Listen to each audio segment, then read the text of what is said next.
बिस्मिल्लाहिर्रहमानिर्रहीम। जैसे कि आप लोगों को पता है, हम लोग चैप्टर नंबर 3 सॉल्व कर रहे हैं 10th क्लास न्यू बुक का। चैप्टर नंबर 3 की एक्सरसाइज 3.2 तक हम लोग सॉल्व कर चुके हैं। आज हम लोगों ने करना है चैप्टर नंबर 3 की एक्सरसाइज 3.3। इसमें सबसे पहले हमारे पास क्वेश्चन है, which of the following matrices are conformable for addition and subtraction.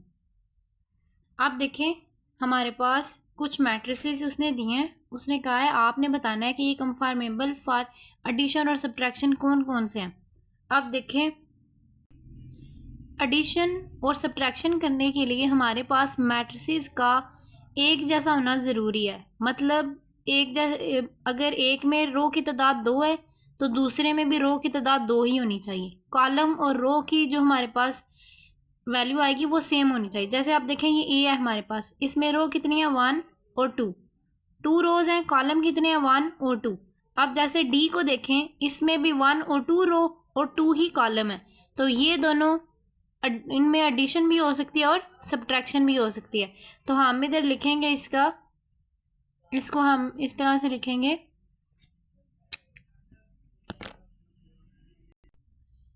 इस तरह से हम लिखेंगे A and B are conformable for addition and subtraction, जिनमें रो और कॉलम की तादाद सेम होगी। अब जैसे देखें, बी में हमारे पास रो 1 और 2 आ रही हैं और कॉलम 1 ही है। अब जैसे जी को देखें, इसमें भी रो की तादाद 2 है और कॉलम 1 ही है। एम को देखें, इसमें भी रो की तादाद 2 है और कॉलम है 2 है। तो अब हम इधर लिख सकते हैं सेम, हम लिखेंगे B G and M are conformable for addition and subtraction.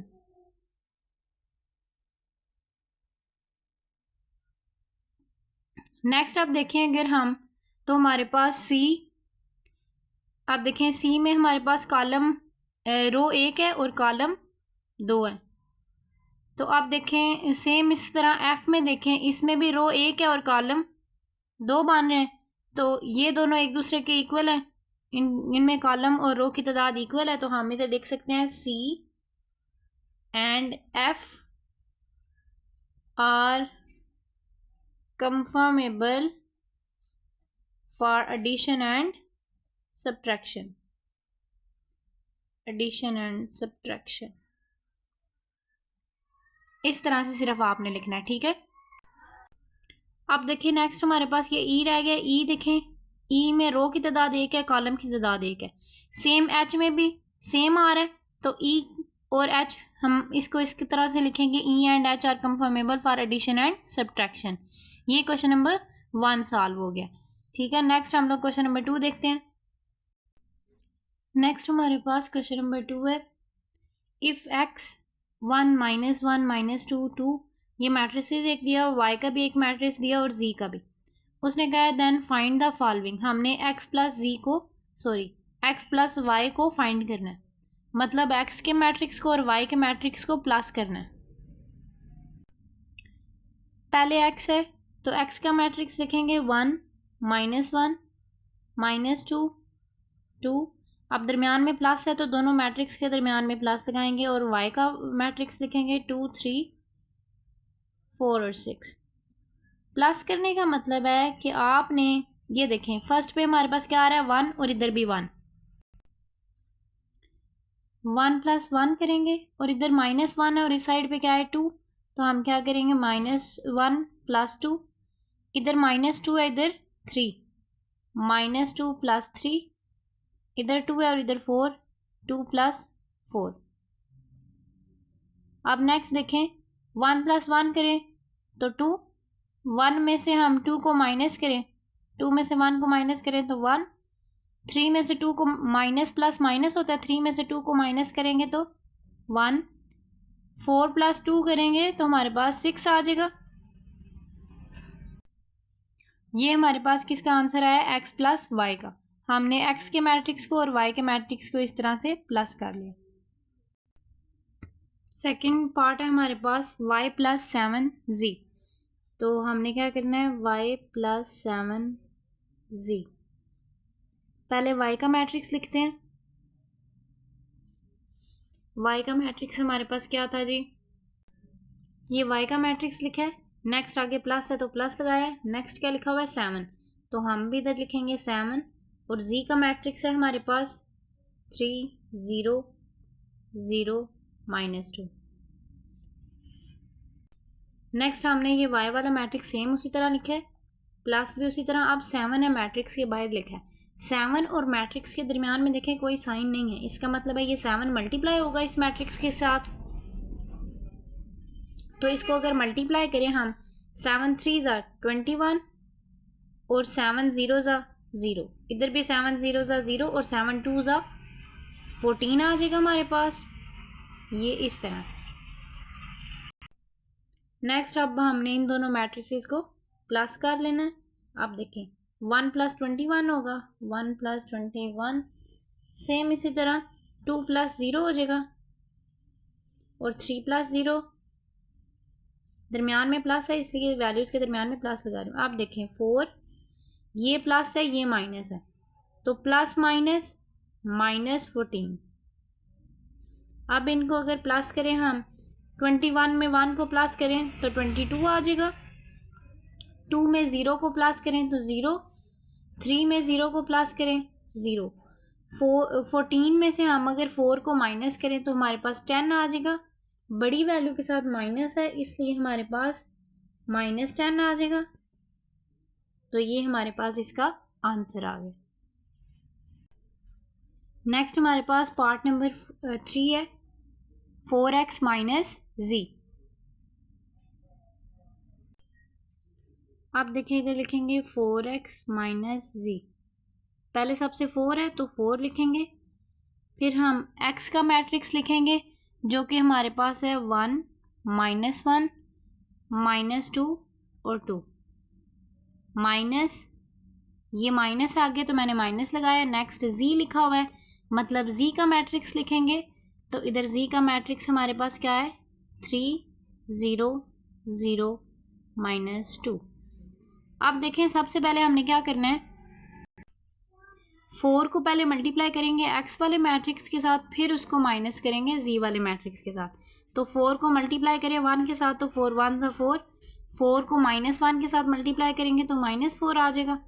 4 को -2 के साथ करेंगे तो -8, 4 को 2 के साथ करेंगे तो 8। ये हमारे पास हो गया, दरमियान में -3 0 0 और -2, इसको सेम लिख लिया। अब नेक्स्ट हम इन दोनों वैल्यूज़ को माइनस करते हैं, दोनों मैट्रिसेस को। देखें 4 -3 4 -3, नेक्स्ट -4 -0 -4 -0 -8 -0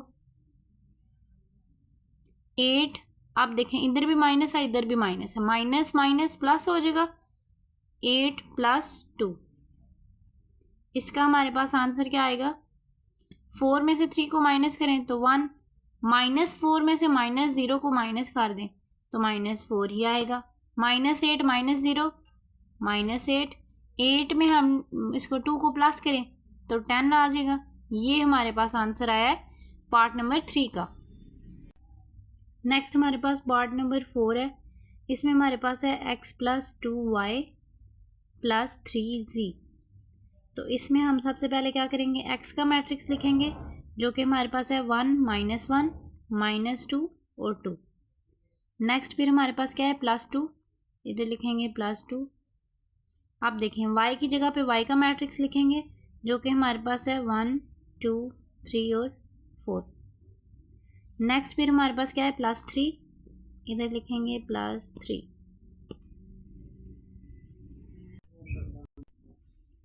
नेक्स्ट हम लोग z की जगह पे z का मैट्रिक्स लिखेंगे जो कि हमारे पास है 3 0 0 -2। अब नेक्स्ट हमने क्या करना है, ये x का मैट्रिक्स तो सेम लिखेंगे 1 -1 -2 और 2, क्योंकि इसके साथ कोई वैल्यू मल्टीप्लाई नहीं हो रही तो इसको सिंप्लीफाई लिख लेंगे इसी तरह। अब देखें 2 मल्टीप्लाई हो रहा है इस मैट्रिक्स के साथ, तो 2 को मल्टीप्लाई करते हैं, 2 1 ज़ा 2 और 2 2 ज़ा 4, 2 3 ज़ा 6, 2 4 ज़ा 8,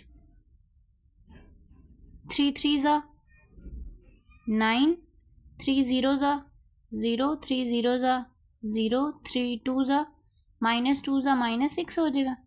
ये 3 को भी हमने इस मैट्रिक्स के साथ मल्टीप्लाई कर लिया। अब देखें इन तीनों मैट्रिक्स के दरमियान में क्या है, प्लस है। हम पहले 2 मैट्रिक्स को प्लस कर लेते हैं, फिर उसको तीसरे में प्लस कर लेंगे। अब देखें 1 + 2 -1 + 4, -1 + 4 आ जाएगा। फिर -2 + 6, -2 + 6, 2 + 8। और ये वाला मैट्रिक्स सेम उसी तरह लिख लेंगे, क्योंकि पहले हम 2 को कर रहे हैं, फिर हम 2 को करेंगे। अब देखें इन दोनों को प्लस करें, 2 + 1 3 आ जाएगा, -1 + 4 इधर भी 3 आ जाएगा। 6 में से 2 को माइनस करेंगे तो हमारे पास 4 आ जाएगा इधर। 8 + 2 10, 3 3 4 और 10। और इसको मैं सेम लिखूंगी आगे। ये देखें इसको प्लस करके मैंने लिख लिया और ये सेम। अब इन दोनों को प्लस करेंगे तो देखते हैं हमारे पास क्या आता है। 3 + 9, 3 + 9, 3 + 0 हो जाएगा। 4 + 0, 10 + -6। अब देखें प्लस माइनस -6 आ जाएगा। 9 + 3 करेंगे तो 12, 3 + 0 3, 4 + 0 4, 10 में से 6 को माइनस करें तो 4 हमारे पास आ जाएगा। ये हमारे पास आंसर आया है पार्ट नंबर 4 का। नेक्स्ट हम लोग पार्ट नंबर 5 देखते हैं।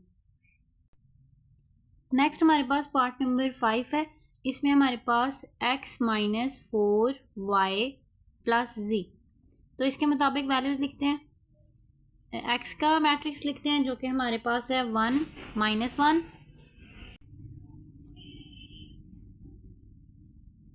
-2 और 2, -4। y का मैट्रिक्स नेक्स्ट लिखेंगे। y का मैट्रिक्स है हमारे पास 1 2 3 4, प्लस z का मैट्रिक्स लिखेंगे 3 0 0 -2। ये हमने लिख लिया। अब हमने क्या करना है, इसको सेम लिखेंगे। ये 4 मल्टीप्लाई हो रहा है y के साथ, y वाले मैट्रिक्स के साथ, तो इसको इसके साथ मल्टीप्लाई करेंगे। बाकी इसको और इसको हम सेम नीचे लिख लेंगे। 1 -1 -2 और 2। अब 4 को मल्टीप्लाई करें, 4 1 ज़ा 4 हो जाएगा, 4 2 ज़ा 8, 4 3 ज़ा 12, 4 4 ज़ा 16, प्लस ये सेम उसी तरह आ जाएगा 3 0 0 और -2। नेक्स्ट फिर हमने क्या करना है जी, नेक्स्ट अब हमने क्या करना है, इन दोनों को मैट्रिक्स को पहले हम माइनस करेंगे, फिर जो इन दोनों का आंसर आएगा उसको इसमें प्लस कर लेंगे। अब इन दोनों को माइनस करेंगे तो हमारे पास क्या आ जाएगा, 1 -4। इधर हम लिखेंगे 1 -4, -1 -8, -1 -8, -2 -12, 2 -16। ये हमारे पास हो गया। नेक्स्ट ये जो लास्ट वाला मैट्रिक्स है इसको सेम लिख देंगे, 3 0 0 -2। इसको अगर माइनस करें, 1 में से 1 -4 हमारे पास क्या आ जाएगा, -3, माइनस माइनस प्लस 9, 8 में 1 को प्लस करेंगे 9, बड़ी वैल्यू के साथ माइनस है इसलिए माइनस आएगा। इधर भी माइनस माइनस प्लस होगा, 12 में हम 2 को प्लस करेंगे तो 14, बड़ी वैल्यू के साथ माइनस है तो माइनस आ जाएगा। नेक्स्ट -2 -16, तो 16 में से 2 को माइनस करेंगे तो हमारे पास 14 आ जाएगा, बड़ी वैल्यू के साथ माइनस है तो इसलिए माइनस। ये वाला सेम लिख लेंगे, 3 0 0 -2। आप देखें ज़रा इन दोनों को अगर प्लस करें तो -3 + 3, -3 + 3 हो जाएगा, -9 + 0, -9 + 0, -14 प्लस 0, -14 प्लस माइनस -2 आ जाएगा, -14 और -2। अब इनको अगर प्लस करें, माइनस प्लस -3 में से 3 को माइनस करें तो इधर आ जाएगा 0, -9 प्लस 0 -9 आएगा, -14 प्लस 0 -14 आएगा। नेक्स्ट हमारे पास माइनस माइनस प्लस होगा, 14 में 2 को प्लस करें 16, बड़ी वैल्यू के साथ माइनस है तो इसलिए इसके साथ भी माइनस आएगा। ये हमारे पास इसका आंसर है। नेक्स्ट हमने z minus z, part number 6 है हमारे पास z माइनस z। तो हमने क्या करना है, z वाले मैट्रिक्स में से z वाले मैट्रिक्स z को इसको ही माइनस कर देना है। देखिए आप इधर मैं लिखूंगी z का मैट्रिक्स 3 0 0 -2, दरमियान में हम लिखेंगे माइनस, और दोबारा से z वाला मैट्रिक्स 3 0 0 -2। अब देखें हम इसको लिखेंगे 3 -3 0 -0, इधर भी 0 -0 -2 माइनस, इधर माइनस माइनस प्लस हो जाएगा, -2 + 2। 3 में से 3 को माइनस करें 0, 0 में से 0 को माइनस करें 0, 0 में से 0 को माइनस करें 0 आ जाएगा, माइनस प्लस माइनस, 2 में से 2 को माइनस करें तो 0। ये हमारे पास आ गया इसका आंसर। ये था क्वेश्चन नंबर 2 का हमारे पास लास्ट पार्ट। नेक्स्ट वीडियो में इंशाल्लाह हम लोग बाकी क्वेश्चन को सॉल्व करेंगे। अगर आपको क्वेश्चन नंबर 1 और 2 की समझ नहीं आई तो आप लोग मुझे कमेंट करके पूछ सकते हैं, और अगर आप लोगों को मेरी वीडियो से समझ आती है तो मेरे चैनल को सब्सक्राइब लाजमी किया करें ताकि मेरे आने वाली हर वीडियो आप तक आसानी से पहुंच सके।